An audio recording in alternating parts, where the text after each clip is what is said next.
இன்னைக்கு விற்கிற விலைக்கு ஒரு கிராமே 7000 சில்லறை தாண்டிடுச்சுங்க.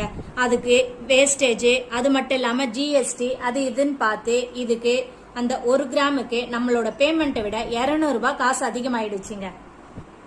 இப்போ இந்த ஒரு கிராம் டாலருக்கு காசு எவ்வளவு ஆச்சுன்றத நான் உங்களுக்கு கால்குலேட் பண்ணி சொல்லி காமிக்கிறேங்க. இந்த டாலர் 1.090 மில்லி இருந்துச்சுங்க. இப்போ இந்த 1.090 ஒரு கிராமோட விலை எவ்வளவோ அதை இது கூட நம்ம பெருக்கணும். அதாச்சும் 24ஆம் தேதி அன்னைக்கு எனக்கு பேமெண்ட் கிடைச்சதுங்க. நான் 25ஆம் தேதி இந்த டாலரை வாங்கியிருந்தேன். அன்னையோட விலைக்கு ஒரு கிராம் 7060 ரூபாங்க. இந்த 1.090 கூட 7060 ரூபாவை பெருக்கணும்னா 7695 ரூபாய் ஆகுது. 7695 ரூபாய்.